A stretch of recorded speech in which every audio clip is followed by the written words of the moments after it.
afternoon, Thriving Therapist. How are you guys? I am usually here on Thursdays, but last week I had a little interruption in my schedule and I wasn't able to be here last Thursday. And this Thursday I won't be able to be here at our regular schedule time either. So I thought I would hop on today and cover some very important topics about what to do and say in your very first session with clients. So I've seen a lot of people talking about this on our page and on other therapist community pages. And I just wanted to kind of give you a rundown of all the things that I am absolutely sure to cover in my very first session with clients. And I know if you've been practicing for a while, you might do this similar to how I do it, or you might do it differently. I'd love to hear from you guys if you use the same language that I do. But if you're brand new to building a practice, these are some phrases that have served me well over the last few decades of working as a therapist in private practice, and they seem to be very helpful when I'm starting out with a brand new client. So I always start by recognizing how nervous people are to start a session for the first time, especially during these days when we're doing it on telehealth most of the time. It's very awkward for people to connect on telehealth with a therapist, and it can be nerve-wracking for them to do this, kind of new form of therapy if they're used to maybe meeting a therapist previously in an office setting. It can be hard for them, and it's also just hard for them to start the process. So I always try to keep that in mind when they're tuning in to their first session or when I'm meeting them for the first time. And they're very nervous and sometimes kind of awkward about how to begin. And so after the initial greeting and just saying hello in a really warm way, I usually start by saying something like, before we dive in, I have two things that I always cover with every client before we start working together. And that way I'm owning the floor, I'm taking authority, and I'm giving them a minute to breathe for a second. And I'm just starting out the top of the session with two important policies that I want them to be aware of right out of the gate. One is my confidentiality policy.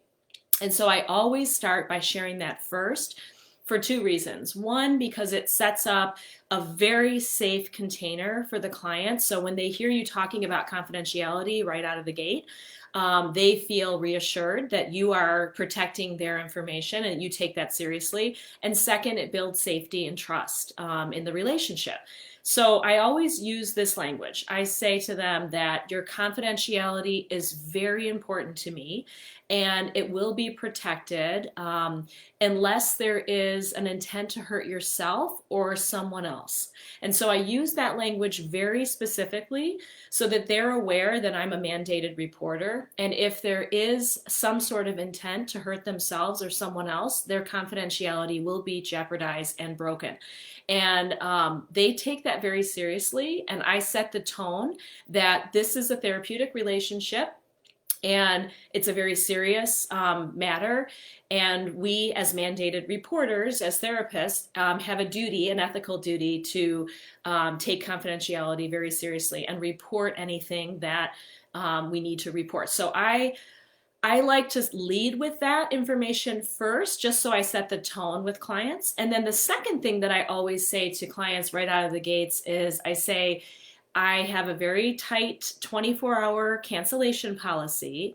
If you happen to forget your session and you were a no-show or a late cancel, you would be billed the full session fee. And I say it that way so that they're really sure that we are clear that I am not allowed to bill their insurance if they no-show their session. That is fraudulent. And I'm not going to just charge them their copay. I'm going to charge them the entire amount that I would either get reimbursed from the insurance company for, or the entire amount of the cash fee session. So they have a form that I give them that they need to read and sign that. That same policy is printed. And then I also articulate it verbally at the top of the session. And that way they're very clear that If they need to get into my schedule, they can always be on a cancellation wait list. Then if I have somebody that cancels, I can put them in at the last minute. So I always try to frame it that way too, to help them understand like that's a courtesy for people who need a last minute, more of an emergency session. If I'm able to fit them in, then I can do that if I know in advance, like a day ahead, that you can't make it. Now, I sometimes mention that I don't charge the full session fee for illness or emergencies, but you can develop your own policy on that. And each therapist has their own policy on that. And sometimes group agencies have their own policy on that as well.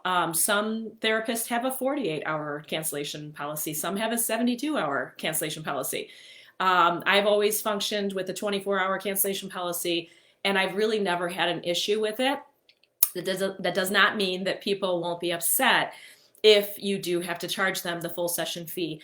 But when I lead an opening session for the very first time with those two pieces of information, the confidentiality and my no-show or late cancel policy, my 24-hour cancellation policy, it really sets the tone of this is a therapeutic working relationship and I'm here to support you, but there are boundaries and there's a structure to this, and I take it very seriously, my duty as a therapist and my mandated reporting responsibilities. So I do like to start that way. It gives the client also a chance to just catch their breath. And then once I've articulated those 2 points, I usually then say, so how can I help you? Where would you like to begin? And I say it that way because I want to invite them to start telling me whatever they would like to start telling me. Some therapists have an order of how they want to go through their first session. I like to start with whatever the client wants to start with. So if usually they're feeling a lot of intensity when they first come in for their first session. And there's usually a reason why they've booked this session, because they're either at a breaking point or something significant has recently happened. And it's usually like current, present information. Although sometimes clients will want to start with past history information, and that's fine too. But I would say 9 times out of 10, most clients begin with current information, present information. There's a lot of sharing on the part of the client in the very first part of every first session and the first part of most sessions. So I find that the rhythm is the client talks and shares for a big chunk of the first part of the session time frame. And there's a lot of listening, deep listening and validation that would happen on your part. So a lot of new therapists feel nervous about what to say and what to do, when really the most important thing we can do is remain present and engaged. And when we stay present and engaged and we're really connecting with our client, they can feel that. And that translates into a lot of trust building, a lot of like deepening of the therapeutic relationship, and a lot of validation, which is super important for a client to feel that they can lean into that.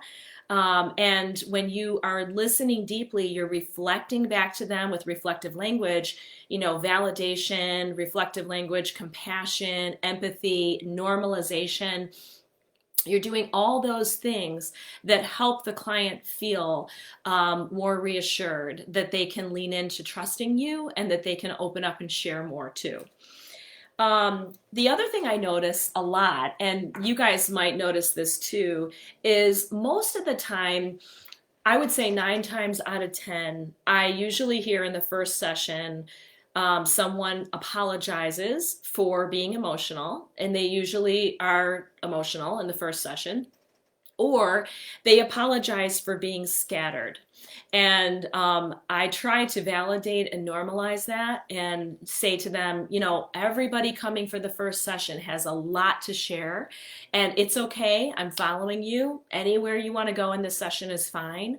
And it's also totally normal that you would be feeling emotional and that you would, cry in your first session and multiple sessions. There's a lot of information here to share, and you have a lot, on your heart and on your mind. So I do a ton of validation, lots of normalization, and it usually helps people feel more like reassured and calm when they're in that first session. So I then sometimes will say about halfway through the session, if they have given me a lot of present data, present information, I will then jump into say, let's now jump into a little bit of family history.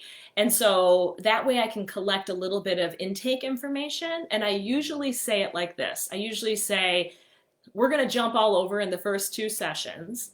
And it usually takes a couple sessions to get all the puzzle pieces on the table. And so let's jump into some family history.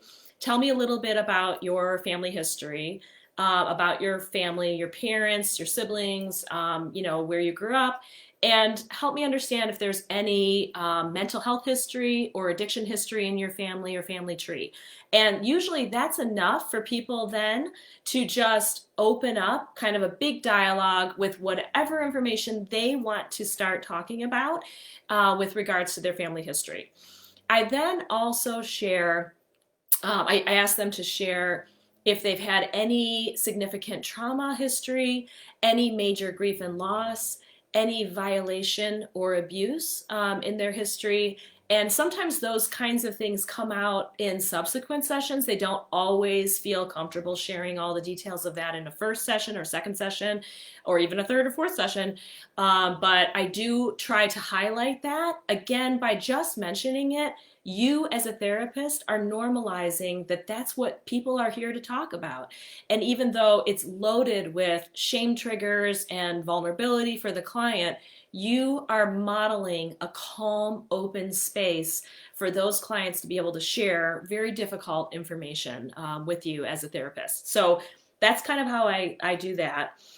And then at the end of every first session, I never assume that it's a good fit for them. Out of courtesy, I always say, if this feels like a good fit to you, let's go ahead and try to reschedule. And I like that language a lot because it doesn't just automatically push them into let's reschedule. That would be assumptive in my tone and my feeling. So I always ask, like, if this feels like a good fit to you, like it's a good start, then let's go ahead and look at our calendars and try to see when we can get you back on my calendar. And they, I think, really appreciate that because it doesn't feel like you're pushing them to reschedule automatically if they're kind of trying you on for size 2. I've only had maybe 1 or 2 people over the entire course of my career say after the first session, oh, let me think it over, or, I'm trying out a couple different therapists and sometimes they don't return. But I would say 99.9% of the time, most of the clients that have already done a lot of research and vetting on who they think might be a good fit for them feel like automatically at the first session it is a good fit for them. And then at the very, very end, after we reschedule, I will ask them, I will say, if I'm using insurance, I say, I can go ahead and collect your credit card information now and keep that on file for you if you'd like. And I can run your co-pays and your charges for you each time by keeping that on file if you're comfortable with that. And usually everybody says that's fine. So that's how I handle collecting payment. So I would be very curious if that feels like the kind of first session that you guys are used to having. What other kinds of things do you use in terms of language? And how do you say things? How do you phrase things? How do you handle the flow? What do you notice to be patterns with your clients when you work with clients over time? I've just noticed these kinds of things are kind of like pretty standard for the first session with most people.